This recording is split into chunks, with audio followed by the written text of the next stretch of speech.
नमस्ते दोस्तों, आप सबका एक बार फिर स्वागत है मेरे नए वीडियो में। दोस्तों, आप सबका बहुत बहुत धन्यवाद कि आप सब मेरे वीडियोस को लाइक कर रहे हैं। दोस्तों, आज मैं एक नया एपिसोड आपके सामने लेके आया हूँ, जिसके अंदर हम जाएंगे हिस्ट्री ऑफ द मेडिसिन। उसके साथ साथ हम सीखेंगे कि ईच सिस्टम क्यों इन्वेंट हुआ और वो कैसे ठीक करते हैं।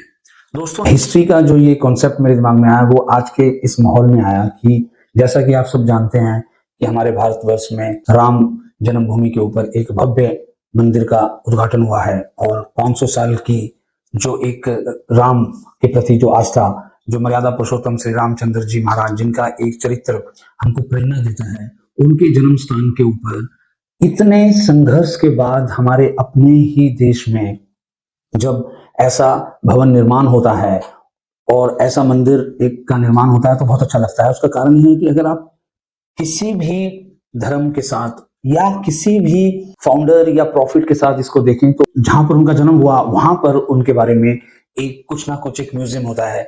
जैसा कि आप समझ सकते हैं, शेक्सपियर यूके के अंदर बहुत बड़े पोएट हुए हैं, फिलोसफर हुए हैं, आज भी उनका घर को देखने के लिए लोग आते हैं। ऐसे ही दोस्तों, हमारा जो काम है वो स्पेसिफिक साइंस के साथ है, स्पेसिफिक सिस्टम के साथ है। तो इसके जो फाउंडर है उनके बारे में भी, उनके भी लोकल लेवल पर जहां पर उनका जन्म हुआ, उनकी बायोग्राफी के बारे में पता चलता है। तो काश एक दिन ये सिस्टम भी पूरे वर्ल्ड में पहुंचे और हम भी कहीं ना कहीं इस सिस्टम के जो पूर्व हिस्ट्री है उसके बारे में आने वाली नई जनरेशन को बताएं। तो दोस्तों, शुरू करते हैं। जैसा कि दोस्तों आप सबको पता है कि जो हिस्ट्री ऑफ मेडिसिन है उसके पीछे हमें ये एक ऐसा टॉपिक है जो कई लोगों को इसके अंदर कुछ पॉइंट्स अच्छे लगेंगे और कुछ शायद उनको पसंद ना आए, पर मेरा ये वीडियो बनाने का सिर्फ और सिर्फ एक नॉलेज देने का, गाइड करने के लिए, अवेयर करने के लिए ये वीडियो है, ना कि किसी सिस्टम को इंफीरियर या किसी सिस्टम को बड़ा दिखाने का मतलब है। यानी कि जब से ह्यूमन का जन्म हुआ है, जब से उसकी हेल्थ और उसके डिजीज के लिए कोई ना कोई कॉन्सेप्ट या ट्रीटमेंट होगा। अगर मेन केंद्र बिंदु देखें तो पहले जो डिजीज का जो लिंक होता था वो food is the best medicine. Food एक मेडिसिन होती थी, एनर्जी लेवल पर मेडिसिन होती थी, उसके बाद प्लांट, इंडिविजुअल प्लांट्स लेवल पर मेडिसिन होती थी, फिर उसके बाद योगा, उसके बाद मेडिटेशन, और इन सब का जो मिशन होता था वो स्पिरिचुअल होता था। अब यहां पर बात नोट करने वाली है कि ह्यूमन क्रिएशन जो है वो भी किसी ने बनाई है। तो साइंस उसको सुपर पावर या एनर्जी का नाम देती है। वो स्पिरिचुअल के अंदर आकर वो एक परमात्मा का नाम या ईश्वर का नाम आ जाता है। अब दोस्तों, इसके अंदर आपको समझने वाली बात क्या है कि science is the part of spiritual. दोस्तों, science is the part of spiritual. कैसे? स्पिरिचुअल का मतलब होता है अज्ञान से ज्ञान की ओर, अपने धर्म को, अपनी ड्यूटीज को पूरा करते हुए एनलाइटमेंट होना। एनलाइटमेंट, छोटा सा वर्ड हम लिख देते हैं। साइंस का मतलब होता है नॉलेज, कि उसकी वैज्ञानिकता सिद्ध करना, उसको साइंटिफिक कह सकते हैं। अब दोनों का जो टारगेट है वो सिद्ध करना है, यानी कि ह्यूमन को बीमारी को या अज्ञानता को दूर करना है, अंधेरे से प्रकाश के ऊपर लेके जाना है। तो सेकंड पॉइंट में हम कहेंगे कि हाउ ऑल सिस्टम फाउंडेड। सो दोस्तों, यहां पर भी हम लोग एक ज्ञान के लिए चर्चा कर रहे हैं और कैसे सिस्टम्स डेवलप हुए उनके ऊपर बात कर रहे हैं। तो पहला अगर हम देखें तो ओल्डेस्ट सिस्टम्स, सो फर्स्ट आता है आयुर्वेदा। अब दोस्तों, आयुर्वेदा एक साइंस है जो आपको आपकी एक मेडिकल सिस्टम ही नहीं, एक स्पिरिचुअल और एक जिसको हम आध्यात्मिक या हम उसको एक वैज्ञानिकता के सिद्ध पर एक अपने बीमारी को कैसे ठीक कर सकते हैं, हम एक ट्रीटमेंट मानकर एक फिलॉसफी मान सकते हैं। दोस्तों, Ayurveda is the only oldest system of the world. उसका कारण है कि इसका जो ट्रैक रिकॉर्ड है वो मिलियंस ऑफ ईयर्स जाता है, लेकिन अगर उसको थाउजेंड्स पे भी ले आओ या उसको 5000 ईयर्स भी कह दें तो एक समझने के लिए फिर भी एक ओल्डेस्ट सिस्टम में आता है। यहां से एक ये परफेक्ट सिस्टम, इसका कोई ना कोई क्रिएटर होगा। तो आयुर्वेदा ने ज्ञान दिया, अज्ञानता दूर की, और कैसे पूरे सिस्टम को एक लाइफस्टाइल में बदला कि आप स्वस्थ रह सकते हैं और बीमारियों से दूर रह सकते हैं, इसकी नॉलेज दी। तो वो आयुर्वेदा सिस्टम के आ गया। इसी सिस्टम का रिफॉर्म होकर कितने सिस्टम बन गए। जब यही सिस्टम आज भी अगर देखोगे आप कि कोई चीज जब इन्वेंट होती है उसके बाद वो रिफॉर्म होती चली जाती है। आप मोबाइल देख लीजिए, कार्स देख लीजिए, एरोप्लेन्स देख लीजिए।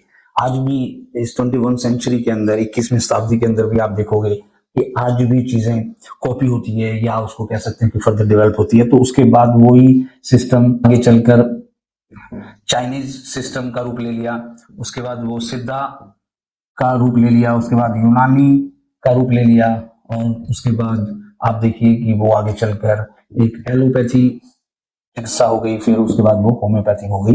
ये एक नॉलेज के लिए उसके बाद हम अपना भी स्पेसिफिक सिस्टम भी उसके अंदर ऐड कर देते हैं।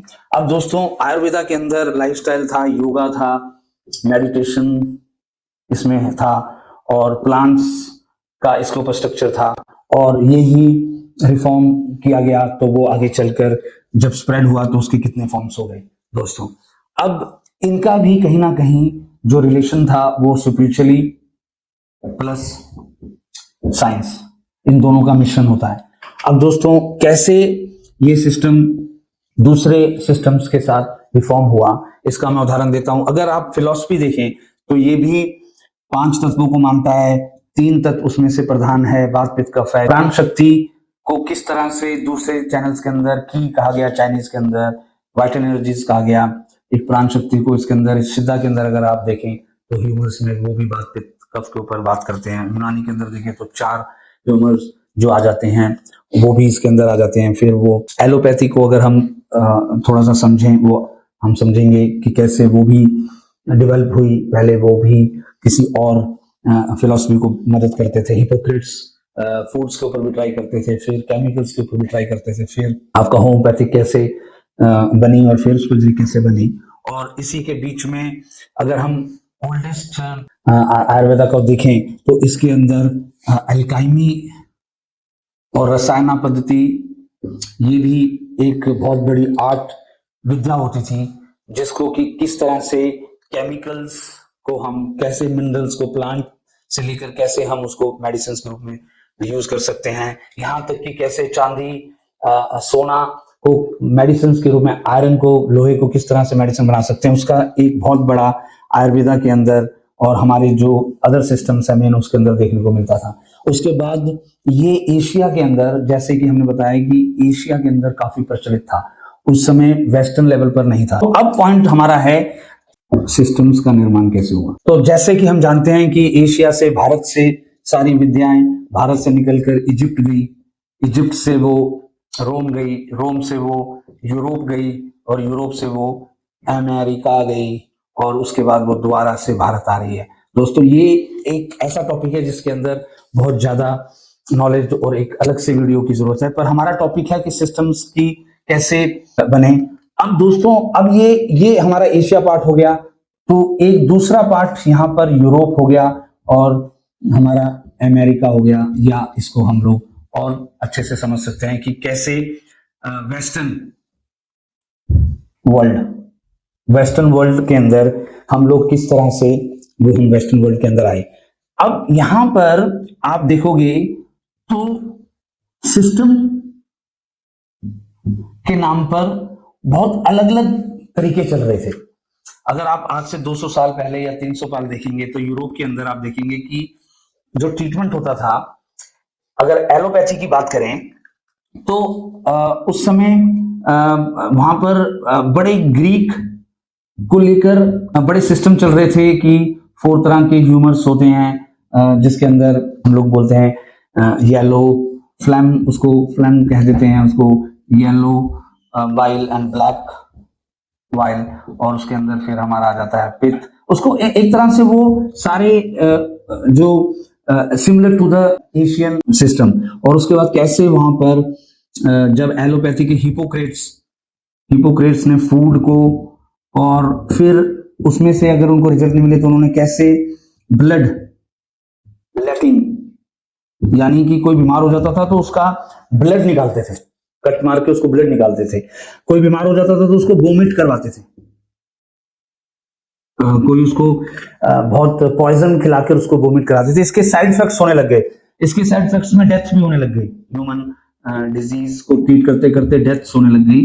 तो दोस्तों ये एलोपैथी के उसको एलोपैथिक मेडिसिन का नाम बाद में आया, लेकिन उसको पहले हीरोइक मेडिसिन, या आप इसको जोड़ दो फूड मेडिसिन, या इसके साथ आप ब्लड लेटिंग, इस तरह की वो मेडिसिन का नाम दिया जाता था। दोस्तों यहां तक हमने पढ़ा कि कैसे दूसरा जो पॉइंट था वो किस तरह से अलग अलग क्षेत्र में एशिया में और वेस्टर्न के अंदर काम कर रहा था। तो दोस्तों तीसरा पॉइंट हमारा है, हमारा सिस्टम्स के अंदर ये तीसरा पॉइंट जब बनता है वो ये है कि अब यहां पर एशिया के अंदर जो भारत के आसपास के जो देश हैं उसके अंदर वो हर्बलिज्म का बोलबाला चल रहा था, एक सिस्टम था जिसको आप एक सिविलाइजेशन के साथ भी जोड़ सकते हैं कि भारतवर्ष ने सिविलाइजेशन कितने साल पुराने पहले दिया, कितनी ही विद्याएं हैं जो भारत के साथ आप जोड़ सकते हो, एरोप्लेन है, विज्ञान है, हेल्थ है। तो हमारा टॉपिक सिर्फ सिस्टम है। तो उसके अंदर अगर आप देखोगे कि वेस्टर्न के अंदर वो उस समय जो सिस्टम चल रहा था वो एलोपैथी ना होकर एक वेस्टर्न मेडिसिन या कन्वेंशनल मेडिसिन के नाम से वो चलता था। अब यहां पर हनीमैन साहब जो आए, उन्होंने इस एरा को, इस पीरियड को टोटली चेंज कर दिया। पर उससे पहले आपको मैं बताना चाहूंगा कि एक टाइम ऐसा आया यूरोप के अंदर कि पैरासेल्सस नाम के जो व्यक्ति हुए, साइंटिस्ट हुए, उन्होंने एशिया से एक आर्ट सीखी, अल्काइमी, और उन्होंने उसको वहां पर ट्राई किया कि कैसे केमिकल सब्सटेंसेस और मिनरल सब्सटेंसेस को मेडिसिन का रूप दिया जा सकता है।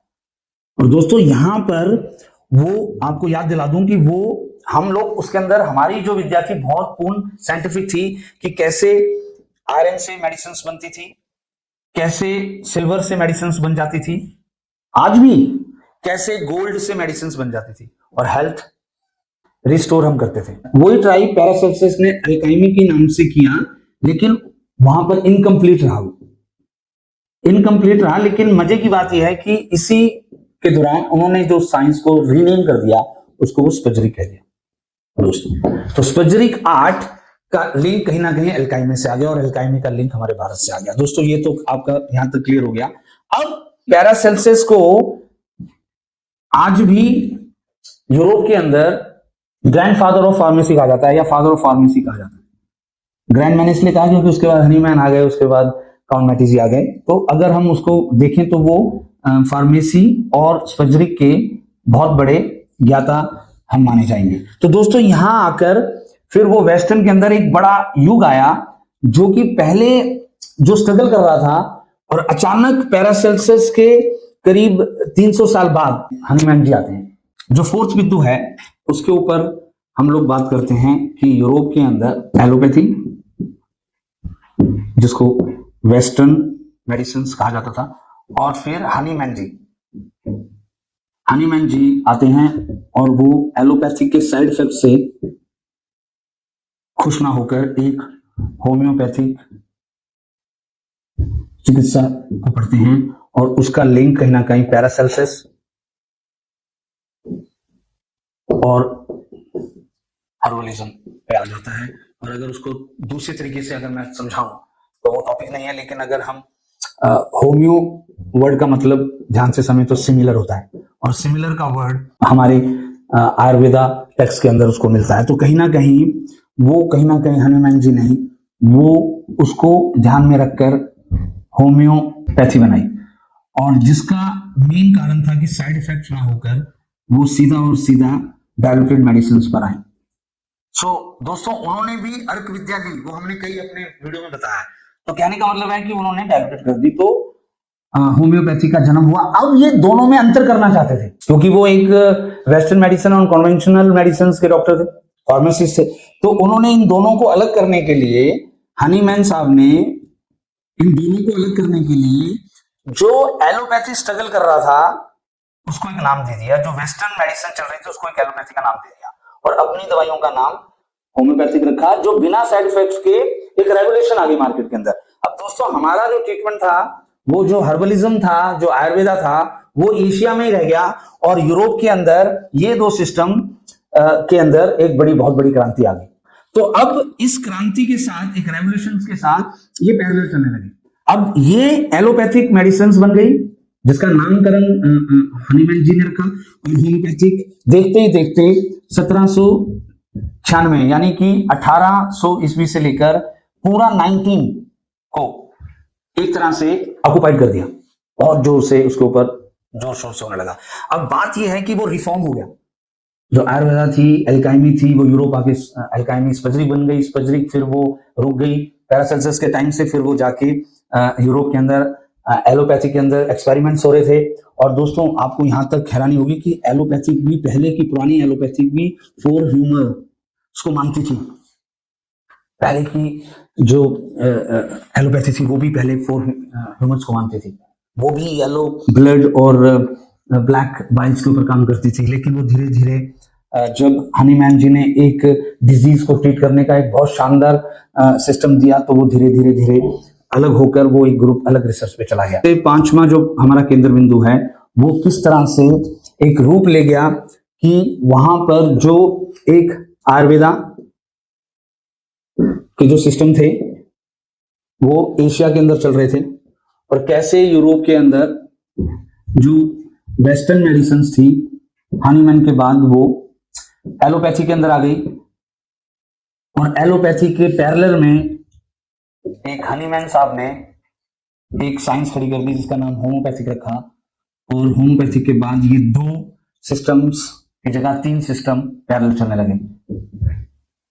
एक सिस्टम हर्बलिज्म हो गया अलग से, एक सिस्टम एलोपैथिक हो गया जो रिफॉर्म हो गया हनीमैन जी के बाद, और हनीमैन के द्वारा इन्वेंटेड होम्योपैथिक बहुत बड़ा रूप ले गया।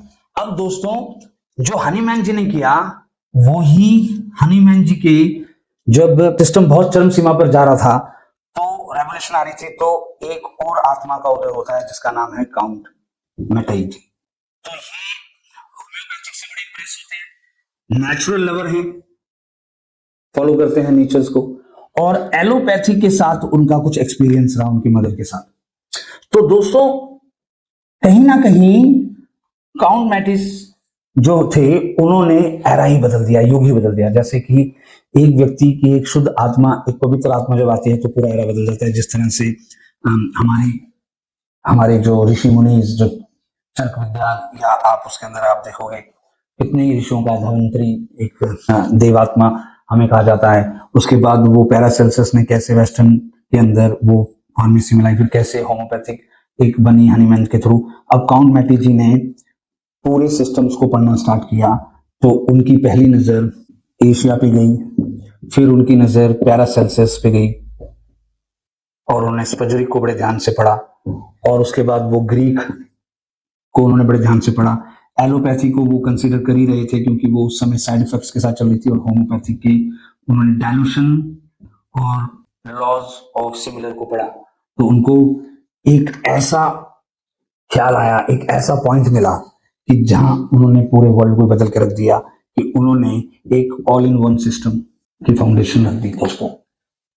और यह आप हम सब जानते हैं कि 1860s के अंदर दोस्तों काउंट मैटी जी ने जब ये रखी, उस समय एशिया और यूरोप के अंदर 2 भागों में डिवाइड था।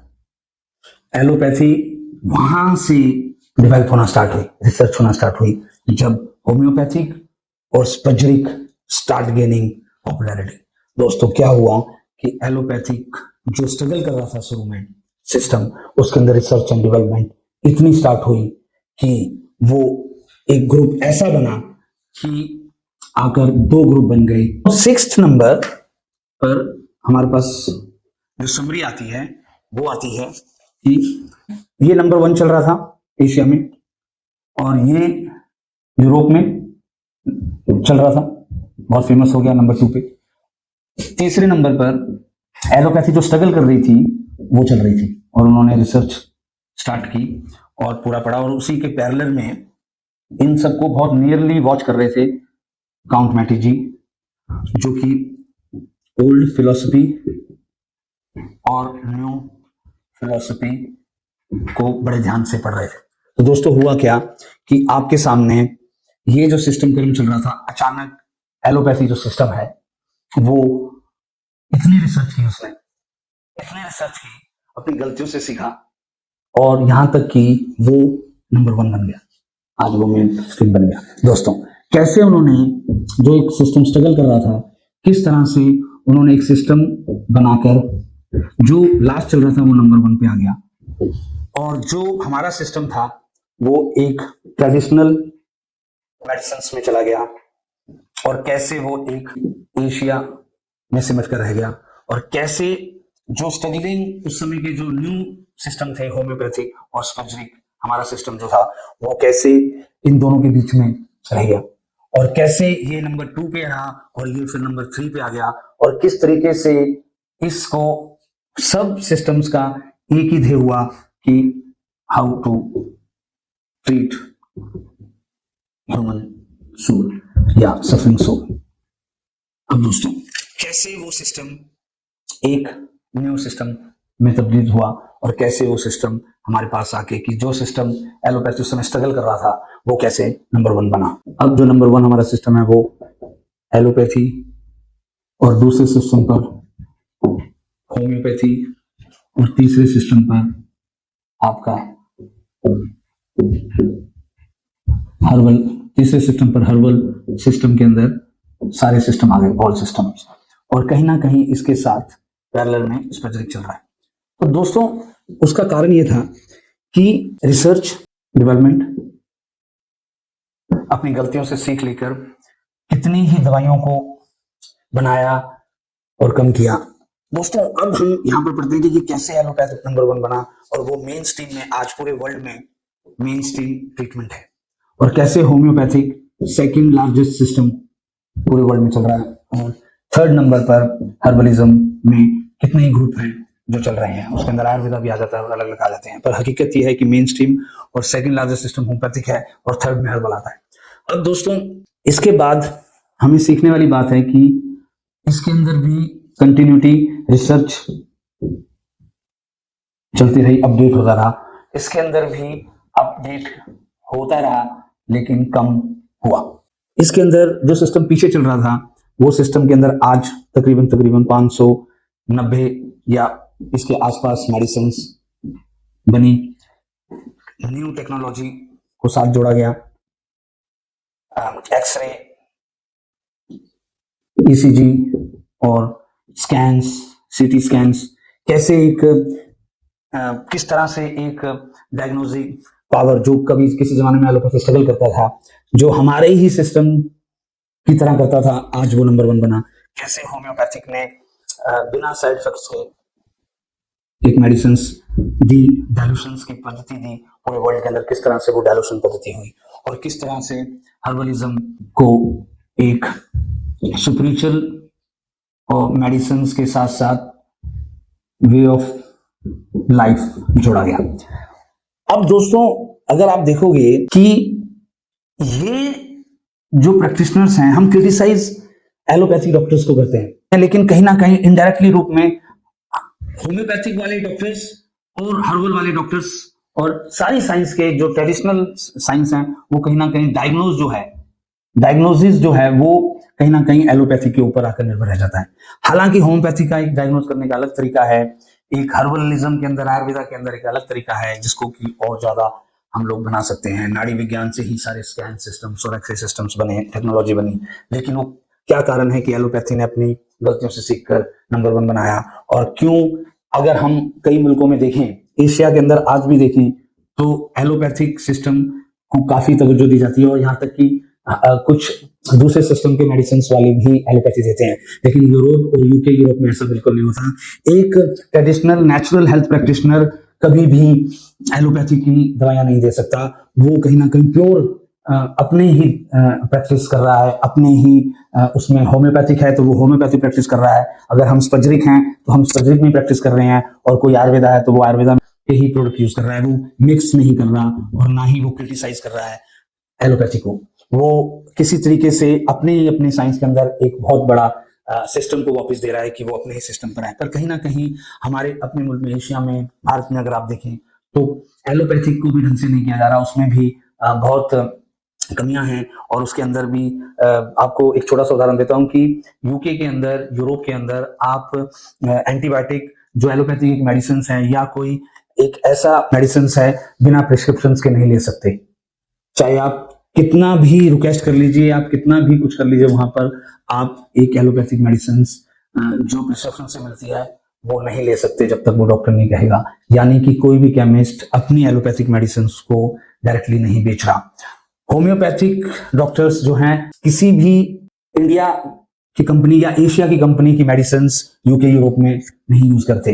वो यहाँ पर होम्योपैथिक ने बहुत बड़ा वास्ट रूप ले लिया है। होम्योपैथिक के ऊपर कितनी ही कंपनियां दवाइयां बना रही हैं, और ऐसे ही आयुर्वेदा के ऊपर अब जो कुछ हर्बलिज्म के ऊपर काम स्टार्ट हुआ है, वहां पर दवाइयां बननी स्टार्ट हुई हैं। लेकिन कभी भी बहुत कम हर्बल के ऊपर यहाँ दवाइयां हैं, लेकिन ज्यादातर जो दवाइयां जो हमारे भारत में बनती हैं। लेकिन यूरोप के अंदर प्रैक्टिस ऑफ मेडिसिन सिस्टम चलते हैं तो वो दो कैटेगरी में आ जाते हैं। एक मेन स्ट्रीम में आ जाता है एलोपैथी जिसको कहते हैं, कन्वेंशनल मेडिसिन कहते हैं, और दूसरा आता है ट्रेडिशनल मेडिसिन जिसके अंदर सारे नेचुरल मेडिसिन आते हैं। और कैसे वो इंटीग्रेटेड हो सकते हैं, कैसे वो दोनों एक साथ मिल सकते हैं, इसके ऊपर वो काम करते हैं। अब दोस्तों, लास्ट पार्ट जो मैं इस वीडियो में आपको बताना चाहता हूं कि कैसे स्पेसिफिक सिस्टम एक फास्ट ग्रोइंग सिस्टम बन रहा है, और कैसे ये दूसरे सिस्टम को पीछे छोड़ सकता है, और कैसे ये सिस्टम आगे बढ़ रहा है। अब इस पार्ट के अंदर हम समझते हैं कि जो सिस्टम्स चल रहे हैं वो पूर्णतः आप एलोपैथी, फिर उसके बाद होम्योपैथी, और उसके बाद आयुर्वेदा, फिर उसके अंदर ऑल मेडिसिन आ गई, योगा आ गया। ये यहाँ पर पूरे यूके यूरोप से लेकर पूरे वर्ल्ड में चल रहे हैं। एलोपैथी के अंदर एक स्ट्रिक्ट डिसिप्लिन के तहत 500 से ज्यादा दवाइयों को दिया जाता है। अब उसके अंदर साइड इफेक्ट्स भी हैं, और वो उनकी डायग्नोजिंग पावर और उनके अंदर सर्जरी बहुत ज्यादा सक्सेसफुल हो रही है। इससे डिनाई नहीं कर सकते। हम लोग क्रिटिसाइज करना जानते हैं, लेकिन उनकी अच्छी बातों को कभी भी नहीं लेते। सपोज करो कि आज अगर एलोपैथिक सिस्टम ना होता तो 8 बिलियन जो पॉपुलेशन है उसको एक किस तरीके से हम लोग या डिजीज को या हेल्थ को या इमरजेंसीज को या सर्जरीज को किस तरह से डील करते, ये इसकी कल्पना करना बहुत ही बेहद मुश्किल है।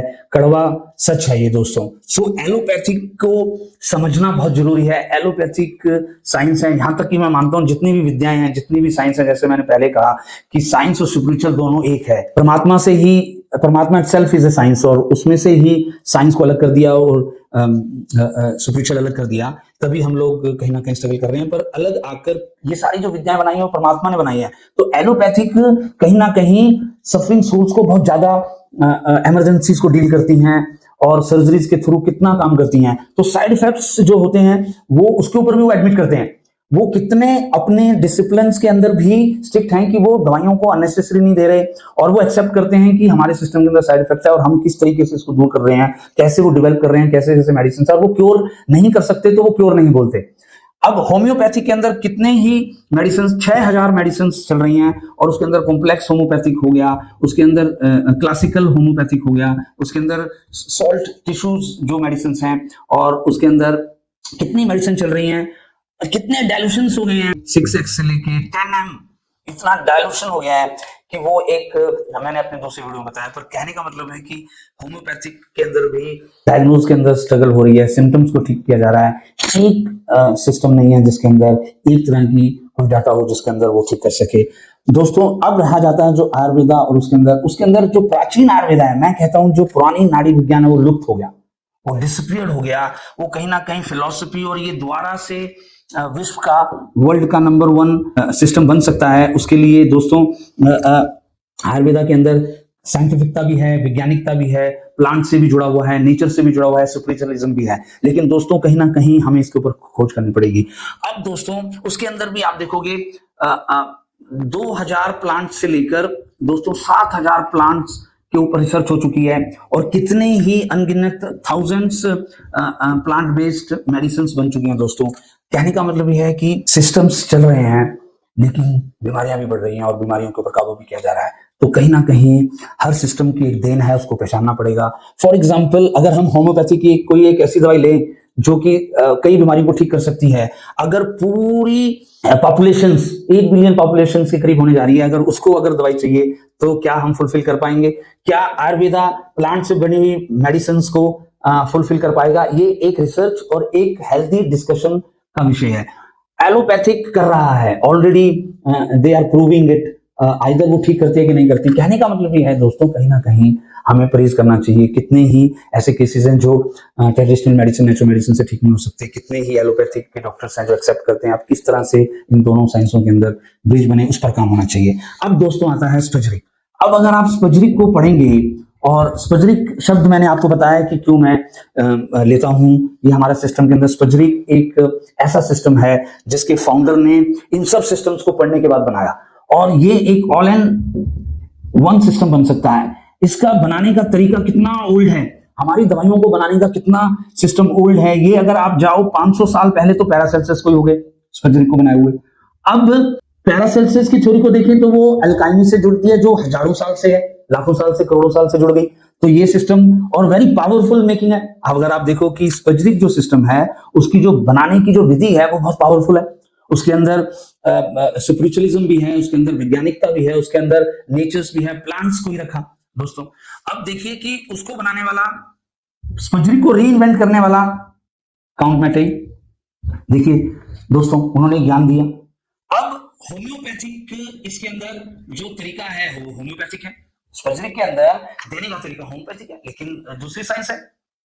और सिर्फ 60 दवाइयां हैं, 60 मेडिसिन है। 60 मेडिसिन 160 साल से चल रही हैं और 700 बीमारियों को ठीक कर सकती है। कितना पावरफुल सिस्टम होगा जिसके अंदर वैज्ञानिकता सिद्ध हो रही है कि दवाइयां कैसे बनती हैं। होम्योपैथिक के लॉ को लेकर डाइल्यूशंस को जो साइंस कह रही है उसको हटाकर मैकेजी ने एक नई थ्योरी दी, वो चल रही है। और उसके जो रिजल्ट्स हैं वो एलोपैथिक के डॉक्टर्स को हैरान कर रहे हैं। तो ऑल इन वन साइंस जो चल रही है वो कितनी हमारी स्पजरिक की साइंस है, और 60 रेमेडीज हैं सिर्फ टोटल। तो आप देखिए कि कहीं ना कहीं स्पजरिक become the synergy of all science, और कैसे वो उसके बाद पूरे यूरोप के अंदर वो फैला। और अब दोस्तों आपको ये समझना पड़ेगा कि स्पजरिक के अंदर भी 2 साइंस चल रही हैं। हमारा जो काउंट मैटीज का जो सिस्टम है या जो स्पजरिक थेरेपी हम यूज करते हैं उसके अंदर भी हमें समझना पड़ेगा कि किस तरीके से वो काम कर रहा है। दोस्तों हमने देखा कि एक तरफ सारे सिस्टम और एक तरफ हमारा स्पजरिक सिस्टम बना, और दोस्तों कैसे 60 मेडिसिन से वो 702 हेल्थ कंडीशंस को ठीक कर सकता है, उसकी हेल्प कर सकता है दोस्तों, सिर्फ 60 मेडिसिन से। और डाटा है हमारे पास, 25 साल हमने कई साइंटिस्ट के साथ काम किया, लेकिन विषय आज हमारा कुछ और है। हम लोग दूसरे सिस्टम्स को हम देखें, all systems, allopathy, Ayurveda, homeopathy, naturopathy, yoga, इन सबका भी योगदान है हेल्थ एंड डिजीज में। इसको एक्सेप्ट करना पड़ेगा। सर्जरीज में इसका इफेक्ट पड़ेगा। मन की शांति, जब बच्चा पैदा होता है तो उसको हिला के उसकी फिजिकल एक्टिविटीज देखते हैं कि वो ठीक है कि नहीं, और दिमाग बहुत शांत होता है। और बड़े होकर जब ग्रो हो जाता है तो उल्टा हो जाता है। हम लोग कहीं ना कहीं हमारा शरीर जो फिजिकल एक्टिविटी शांत हो जाती है और माइंड चलता रहता है, तो बीमारियों का कारण है। अब अगर आप देखा जाए कि जो वर्ल्ड हेल्थ ऑर्गेनाइजेशन है उसने क्या एक कैटेगरी बनाई है, एलोपैथिक होते हुए भी उन्होंने सिस्टम्स को 2 कैटेगरी में बांटा कि एलोपैथिक और traditional medicines. Traditional medicines treat करती हैं ह्यूमंस को, और हेल्थ का मतलब होता है, वो मैं एक अलग विषय बताऊंगा कि आपकी फिजिकल, मेंटल और इमोशंस बैलेंस स्टेट में रहे तो आप हेल्दी हैं। तो दोस्तों ये सारे सिस्टम तो कितने सालों से चले आ रहे हैं, लेकिन मात्र 160 सालों से ये सिस्टम भी तो ये पूरे फुलफिल कर रहा है दोस्तों। 702 बीमारियों को वो ठीक कर रहा है, और अलोन अपने सिस्टम से, हमारे हमारे सिर्फ बनी हुई 60 दवाइयों से दोस्तों, और उसका जो, और सिर्फ 2, या तो देखा जाए एक ही डोज है, बिफोर 60 डोज ही है सिर्फ, लेकिन अभी हमने रिसेंटली उसको अगर हम करें तो 12 के साथ में जोड़ देते हैं। सो दोस्तों अननेसेसरी डोजेस ही नहीं है इसमें, जो हम एक्सप्लेन कर रही है, जो अननेसेसरी मेडिसिन से नहीं है। कंपेयर कीजिए सारी दवाइयों से, कहां एक तरफ 60 दवाइयां, 702 बीमारियों को, अगर किसी को डाटा देखना है तो मेरे पास आ सकता है। दोस्तों ये जो वीडियोस हैं ये सिर्फ मैं आपको ग्लिम्स देता हूं, अगर आप हमसे स्टडी करेंगे पर्सनली और हमारा डाटा देखेंगे तो आप हैरान हो जाएंगे।